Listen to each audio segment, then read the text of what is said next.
Staffing management का एक महत्वपूर्ण फंक्शन है। स्टाफिंग मैनेजमेंट का पहला फंक्शन प्लानिंग होता है और प्लानिंग में ये तय कर लिया जाता है क्या करना है, कब करना है, कैसे करना है। How it is to be done, by whom it is to be done, when it is to be done, it is decided in the planning.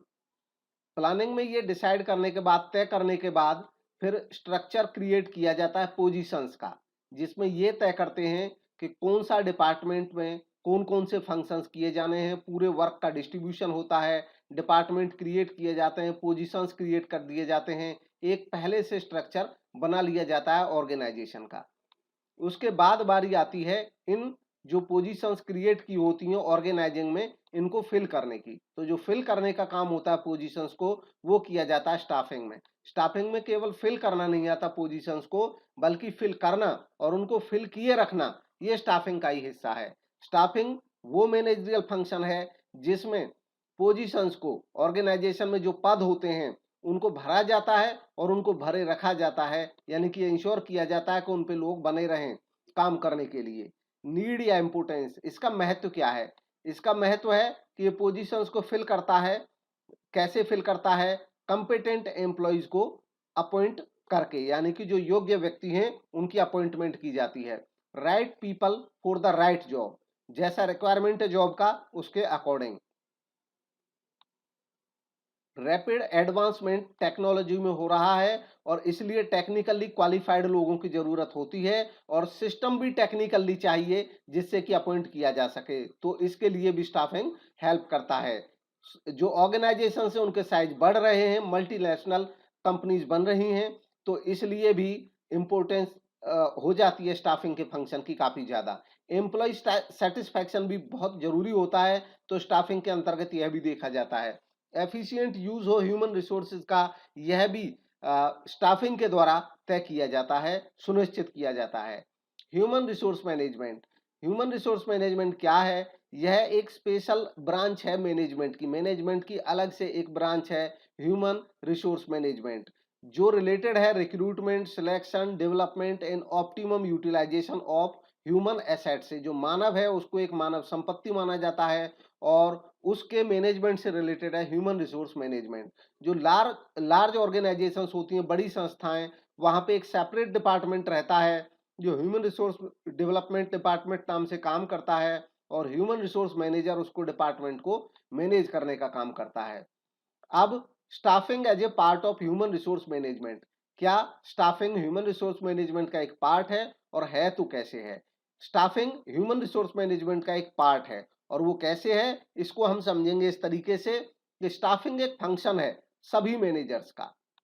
जो मैनेजर्स होते हैं वो मैनेजमेंट के बहुत सारे फंक्शन करते हैं और ऐसे ही स्टाफिंग भी एक उनका फंक्शन होता है। चाहे कोई मार्केटिंग मैनेजर है, चाहे फाइनेंस मैनेजर है, चाहे प्रोडक्शन मैनेजर है, वो सब मैनेजमेंट के सारे फंक्शन करते हैं। जैसे वो प्लानिंग भी करते हैं, ऑर्गेनाइजिंग भी करते हैं, स्टाफिंग भी करते हैं, डायरेक्टिंग भी करते हैं, कंट्रोलिंग भी करते हैं। तो हर एक डिपार्टमेंट वाला मैनेजर मैनेजमेंट के सभी फंक्शंस को करता है।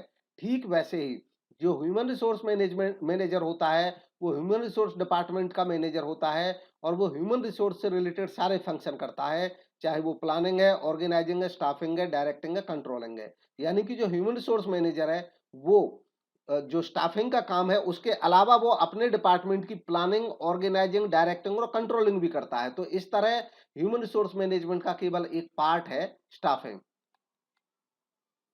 कौन कौन सी स्पेशलाइज्ड ड्यूटीज हैं या एक्टिविटीज हैं जो ह्यूमन रिसोर्स मैनेजमेंट के द्वारा परफॉर्म की जाती हैं? महत्वपूर्ण फंक्शंस जो किए जाते हैं एचआरएम के द्वारा, उसमें रिक्रूटमेंट, जॉब एनालिसिस करना, इसके अलावा डेवलप करना कंपनसेशन और इंसेंटिव प्लान, एम्प्लॉय को जो सैलरी दी जानी है, वेजेस दी जानी है, उसके लिए ट्रेनिंग और डेवलपमेंट एम्प्लॉयज के लिए प्लान करना और उसको इंश्योर करना, maintaining labour relation and union management relation, इन सबको देखना। इसके अलावा हैंडल करना ग्रीवेंसेस को और कंप्लेंट्स को, एम्प्लॉइज के जो भी ग्रीवेंस या कंप्लेंट्स है उनको हैंडल करना। Providing social security and welfare schemes, employees के लिए सोशल सिक्योरिटी और वेलफेयर को देखना। Defending the company in law suits, कोई लॉ सूट्स है या कोई लीगल कॉम्प्लिकेशन है तो उसमें भी ये कंपनी को डिफेंड करते हैं और ऐसे जो मसले होते हैं उनको ये देखते हैं। अब है स्टाफिंग प्रोसेस। तो अब हम एचआर से आगे बढ़ जाते हैं, स्टाफिंग के बारे में जानते हैं कि जो स्टाफिंग की प्रोसेस है वो क्या है। स्टाफिंग की जो प्रोसेस है उसको हम समझेंगे इसके स्टेप्स के माध्यम से। इस प्रोसेस में जो स्टेप्स होते हैं उसमें काफी महत्वपूर्ण और पहला स्टेप होता है एस्टिमेट करना मेन पावर रिक्वायरमेंट।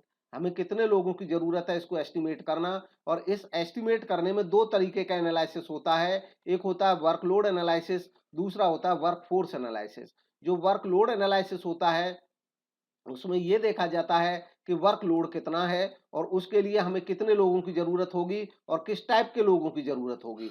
यानी कि हमें रिक्वायरमेंट किस तरीके के लोगों की है, कितने एजुकेटेड लोगों की है और कितने संख्या में लोगों की जरूरत है। ये वर्कलोड एनालिसिस है। वर्कफोर्स एनालिसिस में हम देखते हैं कि हमारे पास जो एग्जिस्टिंग वर्कफोर्स है वो कितनी है और उसकी जो क्वालिटी है वो क्या है क्वालिटी। इसके हिसाब से ही हम ये तय कर पाते हैं कि अब हमें कितने की आगे रिक्वायरमेंट है। इसके बाद है रिक्रूटमेंट। रिक्रूटमेंट का जो स्टेप है ये हमें बताता है कि हमें सर्च करना होता है पर्सपेक्टिव एम्प्लॉइज को और उनको स्टिमुलेट करना होता है कि वो संस्था में अप्लाई करें। लोगों को सर्च करना कि कहाँ से लोग मिल सकते हैं, इन ऑप्शंस को देखना और फिर उनको लोगों को प्रेरित करना, मोटिवेट करना, स्टिमुलेट करना कि वो संस्था में जॉब के लिए अप्लाई करें। यह रिक्रूटमेंट कहलाता है। सिलेक्शन जो है वो रिक्रूटमेंट के बाद होता है। जब रिक्रूटमेंट में हम लोगों को इंसाइट करते हैं कि वो हमारे यहाँ अप्लाई कर दें और जब वो अप्लाई कर देते हैं तब हम उनमें से हम चूज करते हैं उन लोगों को जो हमारे यहाँ काम के हिसाब से फिट बैठते हैं। यानी कि चूज करना उस पूल में से जिस पूल में लोगों ने अप्लाई कर रखा है हमारे यहाँ अपने जॉब के लिए। इसके बाद आता है प्लेसमेंट एंड ओरिएंटेशन। सिलेक्शन करने के बाद बारी आती है कि जिन लोगों को हमने सिलेक्ट कर दिया है उनको हम प्लेस करते हैं उनकी पोजीशन पे। जिस पोजीशन के लिए कोई पर्सन सेलेक्ट किया गया है उस पोजीशन पे उसको प्लेस किया जाता है, वो पोजीशन उसको ऑफर की जाती है। इसके बाद आता है ओरिएंटेशन। ओरिएंटेशन में जो लोग हमने किसी पोजीशन के लिए लगाए हैं अब उनको ओरिएंट कराया जाता है, उनको इंट्रोड्यूस किया जाता है अपने पुराने एम्प्लॉइज से और उस डिपार्टमेंट से जिस डिपार्टमेंट में वो काम करेंगे। साथ ही साथ संस्था के जो रूल्स और रेगुलेशंस या पॉलिसीज हैं उनसे भी उनको परिचित कराया जाता है। देन आता है training and development. Training and development एक ऐसा फंक्शन है जो कंटिन्यूअस चलता रहता है और एम्प्लॉइज की स्किल्स को और उनकी एबिलिटी को बढ़ाने के लिए ये किया जाता है। ट्रेनिंग जो होता है ये ट्रेनिंग डेवलपमेंट का ही एक पार्ट है।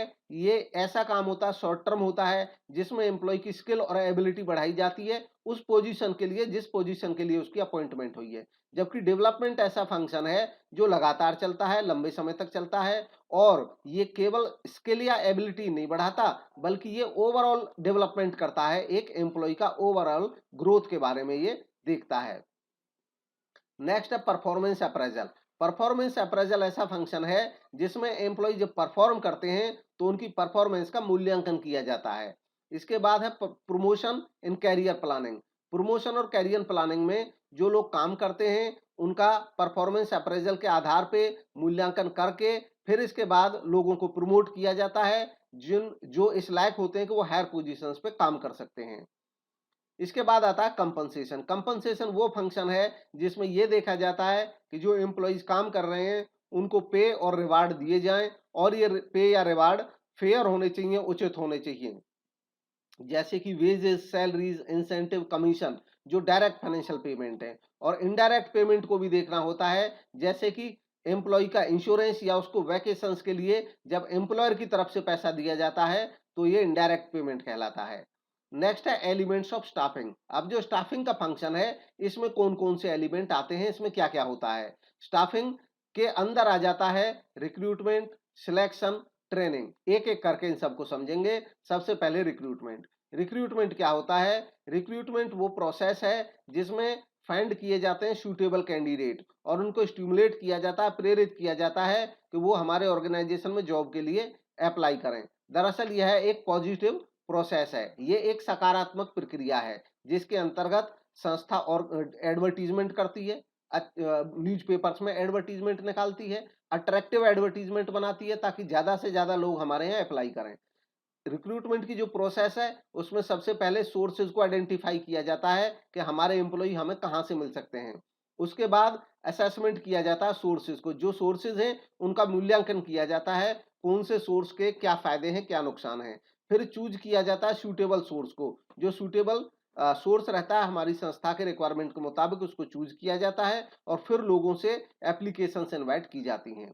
तो यहाँ पे रिक्रूटमेंट का काम समाप्त हो जाता है। अब आगे सिलेक्शन का काम होता है इसके बाद। रिक्रूटमेंट के सोर्सेज क्या हैं? रिक्रूटमेंट के बहुत सारे सोर्सेज होते हैं और मोटे तौर पे उनको 2 हिस्सों में बाँटा जा सकता है। Broadly these can be divided into 2 parts, internal sources and external sources. Internal sources क्या-क्या हैं? इंटरनल सोर्सेज में ट्रांसफर, प्रमोशन, इवन डिमोशन भी आ जाता है। मेरिट्स, इसके फायदा क्या हैं? इंटरनल सोर्सेज का फायदा होता है, जो एम्प्लॉय होते हैं वो मोटिवेटेड होते हैं, क्योंकि जब इंटरनल सोर्सेज से हम प्रमोट करते हैं तो एम्प्लॉइज को लगता है कि वो अच्छा करेंगे तो उनको प्रमोशन हो सकता है। सिंपल प्रोसेस, प्रोसेस साधारण रहती है, क्योंकि अंदर के जो एम्प्लॉय हैं उन्हीं में से हमें ट्रांसफर करना है या उनका प्रमोशन करना है। Preparing employees for higher job, जब हम अंदर से ही लोगों को ट्रांसफर एक से दूसरे डिपार्टमेंट में करते रहते हैं तो वो बहुत सारे काम सीख जाते हैं और वो हायर पोजीशंस के लिए रेडी हो जाते हैं। Shifting workforce from the surplus department, अगर किसी डिपार्टमेंट में कभी ज्यादा एम्प्लॉय हो जाते हैं तो दूसरे डिपार्टमेंट में जहां रिक्वायरमेंट है वहां पे उनको शिफ्ट कर दिया जा सकता है। इकोनॉमिकल, ये सस्ता एक साधन रहता है, तरीका रहता है, क्योंकि इसमें ज्यादा कोई खर्चे नहीं करने पड़ते हैं। इंटरनल एम्प्लॉइज को ही हमें उनके बारे में पहले से ही पता होता है, उनकी परफॉर्मेंस का, और उसके आधार पर उनका प्रमोशन किया जा सकता है। नेक्स्ट है लिमिटेशन, इसके कुछ लिमिटेशन भी हैं। कोई फ्रेश टैलेंट नहीं मिलता है, पुराने एम्प्लॉइज को ही हम एडजस्ट करते रहते हैं। एम्प्लॉय बिकम लेथर्जिक, जो एम्प्लॉय है वो लेथर्जिक हो जाते हैं, लापरवाह हो जाते हैं। उनको लगता है कि टाइम बाउंड प्रमोशन, जहां पे ऐसी संस्थाएं होती हैं जैसे गवर्नमेंट संस्थाएं जो होती हैं वहां पे टाइम बाउंड प्रमोशन होते हैं, तो परफॉर्मेंस बेस्ड नहीं होते हैं। ऐसे केस में लेथर्जिक हो जाते हैं एम्प्लॉय, उनको लगता है कि ना तो कोई बाहर से आना है और जो प्रमोशन होना है वो अपनी सीनियरिटी के आधार पे होना है, तो वो लेथर्जिक हो जाते हैं, आलसी हो जाते हैं। Internal sources are not sufficient, internal sources की एक लिमिट है कि जो अंदर के एम्प्लॉय उन्हीं में से हमें लेना है, तो सफिशिएंट नहीं रहते हैं। जब हमें संस्था का साइज बढ़ाना है तो हमें ज्यादा लोगों की जरूरत होती है। फ्रीक्वेंट ट्रांसफर ऑफ एम्प्लॉय, अगर हम लगातार ट्रांसफर करते रहते हैं एम्प्लॉइज का एक से दूसरे डिपार्टमेंट में, तो ये भी संस्था के लिए अच्छा नहीं रहता है। एक जगह पे एक एम्प्लॉय एक बार सेट होता है, वो वहां पे सीखता है काम, उसका काम सीखने के बाद उसको दूसरी जगह भेज दिया जाता है, वहां पे फिर नए सिरे से वो काम सीखना शुरू करता है। नेक्स्ट है एक्सटर्नल सोर्सेज। अब जो एक्सटर्नल सोर्सेज है ये क्या है, इनको समझते हैं।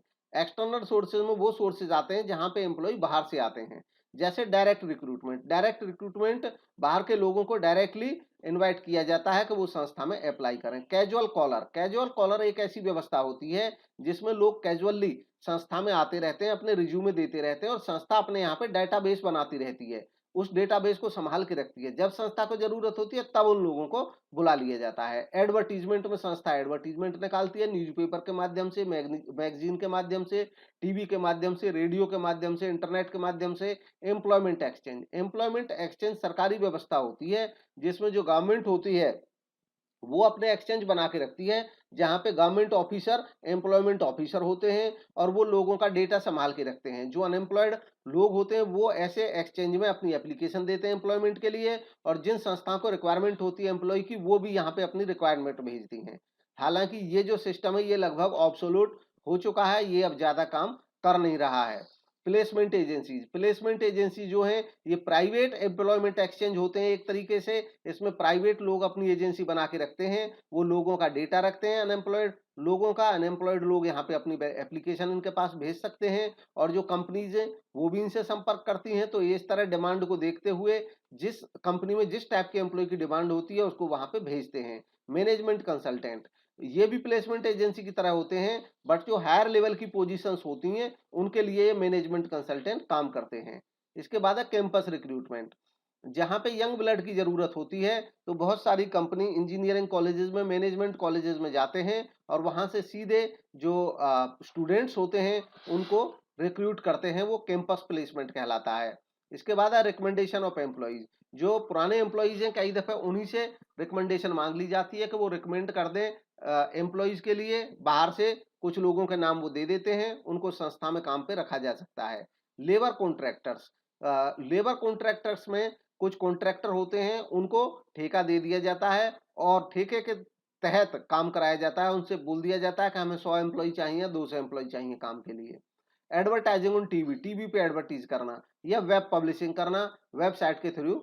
जो बहुत सारी आजकल वेबसाइट होती हैं जिन पे इस तरह के एड कंपनीज अपनी निकालती रहती हैं।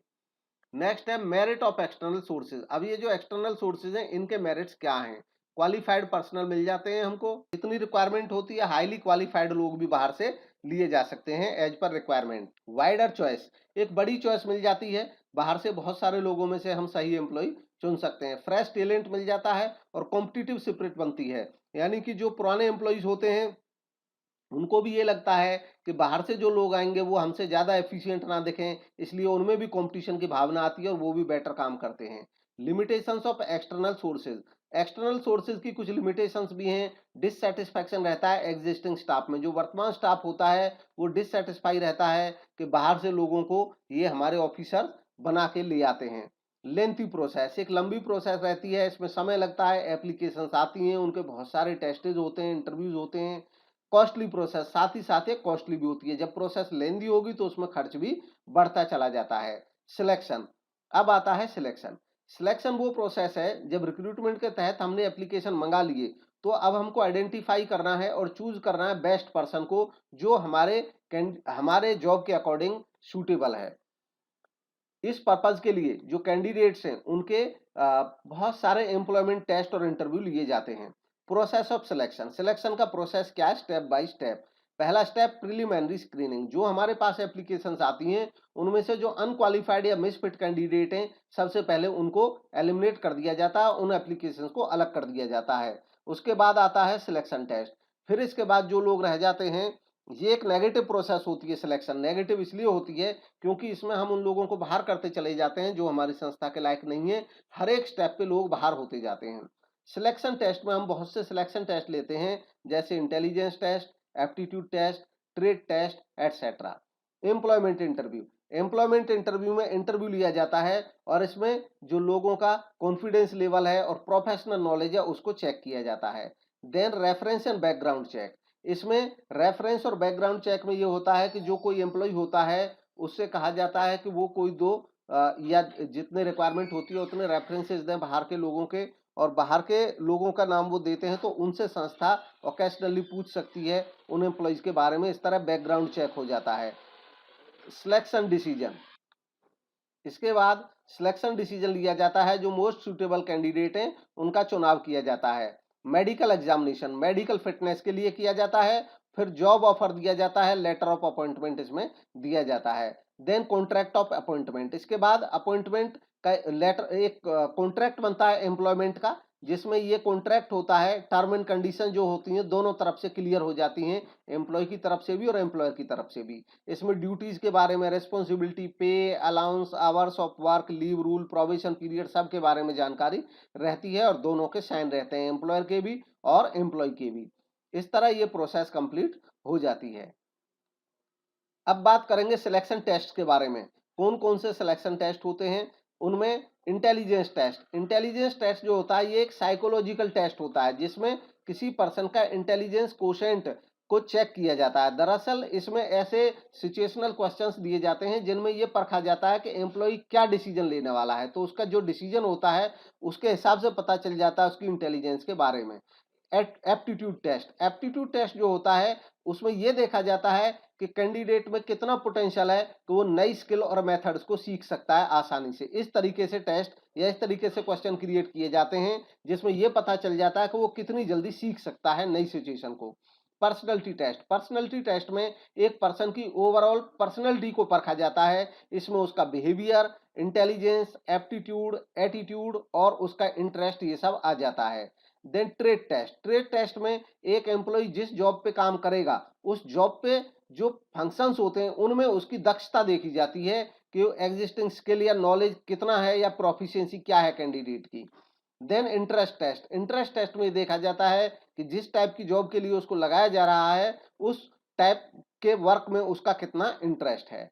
देन इसके बाद आता है training and development, training and development वो फंक्शन या वो स्टेप होता है इस प्रोसेस का जिसमें एम्प्लॉय को ट्रेन किया जाता है, उसका डेवलपमेंट किया जाता है। इनके बारे में, इनसे फायदा क्या होता है? इससे एक एम्प्लॉय की एबिलिटी बढ़ती है जो संस्था के हित में होती है, संस्था की प्रोडक्टिविटी बढ़ती है, क्वालिटी बढ़ती है। ये एम्प्लॉय के एटीट्यूड में परिवर्तन लाता है और उनके स्किल्स को और नॉलेज को बढ़ाता है। ट्रेनिंग, डेवलपमेंट, एजुकेशन, इन तीनों वर्ड्स में थोड़ा-थोड़ा डिफरेंस है, तीनों को जानते हैं। ट्रेनिंग, ट्रेनिंग वो प्रोसेस है जिसमें स्किल या एबिलिटी जो एम्प्लॉय की होती है किसी स्पेसिफिक काम के लिए जिस पे वो काम करेगा, उसको बढ़ाती है। जैसे एक ड्राइवर को ड्राइविंग की ट्रेनिंग दी जाएगी, आर्मी वालों को आर्मी के ट्रेनिंग दी जाएगी, पुलिस वालों को पुलिस की ट्रेनिंग दी जाएगी, टीचर को टीचिंग करने की ट्रेनिंग दी जाएगी। एजुकेशन, एजुकेशन एक ऐसी प्रोसेस है जिसमें नॉलेज और अंडरस्टैंडिंग बढ़ाई जाती है। इसमें ओवरऑल नॉलेज और अंडरस्टैंडिंग बढ़ाने के लिए एक पर्सन को एजुकेशन दी जाती है। ये एक लॉन्ग टर्म प्रोसेस है, लंबे समय तक चलती है और काफी वाइड प्रोसेस है। ट्रेनिंग से एक वाइडर चीज है। इसमें एक पर्टिकुलर काम के लिए नहीं सिखाया जाता बल्कि जनरल अंडरस्टैंडिंग बढ़ाई जाती है व्यक्ति की। जैसे जो फॉर्मल एजुकेशन होती है, लोग ग्रेजुएशन करते हैं, पोस्ट ग्रेजुएशन करते हैं, ये सब एजुकेशन है। देन डेवलपमेंट, डेवलपमेंट क्या? डेवलपमेंट एक ऐसी प्रोसेस है जिसमें लर्निंग अपॉर्चुनिटीज प्रोवाइड की जाती हैं एम्प्लॉय को ग्रो करने के लिए। जो डेवलपमेंट है, ट्रेनिंग एक तरह से इस डेवलपमेंट का पार्ट है।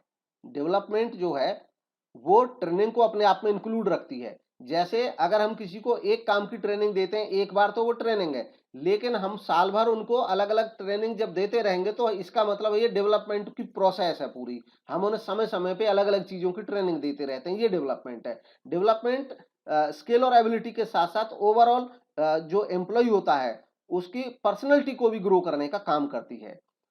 देन इंपॉर्टेंस या benefit of training and development, training या डेवलपमेंट के जो इंपॉर्टेंस है इसका बेनिफिट क्या है? इसके बेनिफिट ऑर्गेनाइजेशन को भी मिलते हैं। जैसे एक ट्रेंड एम्प्लॉय जो होता है वो वेस्ट नहीं करता है, ना समय का वेस्ट करता है, ना मनी का वेस्ट करता है।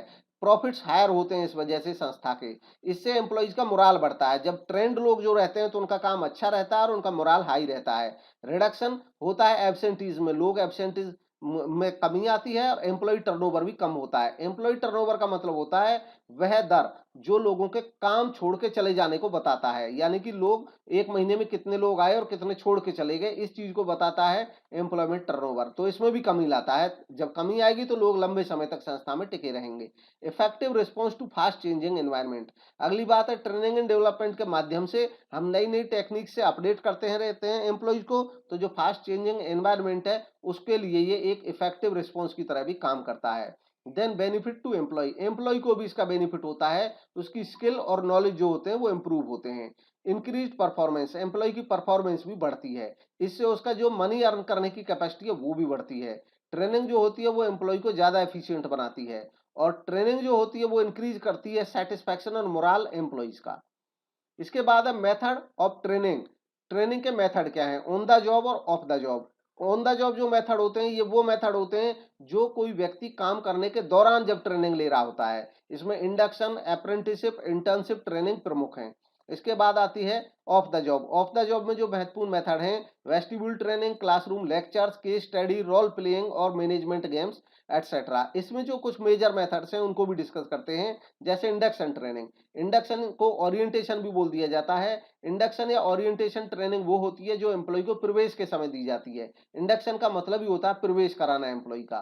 तो इसमें एक पर्सन का ओरिएंटेशन कराना होता है उसकी पोजीशन से, उसके रोल से और उसके साथ जो काम करेंगे उसके सीनियर से या उसके जूनियर से, साथ ही साथ संस्था के रूल्स और रेगुलेशन से, ये सब इंडक्शन में आ जाता है। Then apprenticeship training, apprenticeship training जो होती है ये वैसी ट्रेनिंग रहती है जहां पे स्किल्ड जॉब के बारे में लोगों को सिखाया जाता है। जैसे प्लम्बर, फिटर, इलेक्ट्रीशियन, ये सब कामों के लिए अप्रेंटिसशिप ट्रेनिंग प्रोवाइड करा दी जाती है। इसमें जो ट्रेनी होते हैं वो एक मास्टर वर्कर के अंडर काम करते हैं और साथ साथ सीखते हैं। देन है internship training. Internship training training का वो टाइप है जिसमें दो तरह की संस्था मिलकर के काम करती हैं, एक तो एजुकेशनल इंस्टीट्यूट और दूसरी कोई बिजनेस ऑर्गेनाइजेशन। एजुकेशनल इंस्टीट्यूट में उसकी क्लास चलती रहती है और साथ ही साथ प्रैक्टिस के लिए वो बिजनेस ऑर्गेनाइजेशन में जाता है। तो इस तरह यहाँ पे एजुकेशन भी साथ साथ चलती है और उसकी ट्रेनिंग भी साथ साथ चलती है।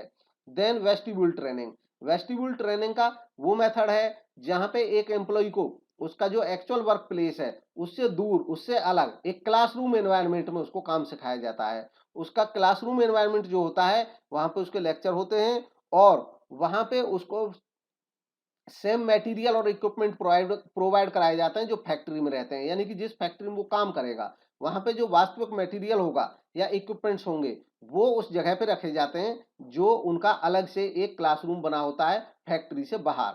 वहाँ पे वो एक्चुअली काम करके देखते हैं। ये काम वहाँ पे किया जाता है जहाँ पे बहुत कोई सोफिस्टिकेटेड मशीन या इक्विपमेंट्स के साथ एम्प्लॉय को काम करना होता है, जहाँ पे खतरा होता है कि बड़ा नुकसान हो जाएगा अगर वो ट्रेंड नहीं हुए तो। इसलिए पहले उनको अलग से ट्रेन करा लिया जाता है। जब वो एक्चुअल में काम करके एक्चुअल इक्विपमेंट्स पे सीख जाते हैं, तब उनको एक्चुअल वर्क प्लेस पे लाया जाता है। तो ये था आज का discussion. Thank you for watching.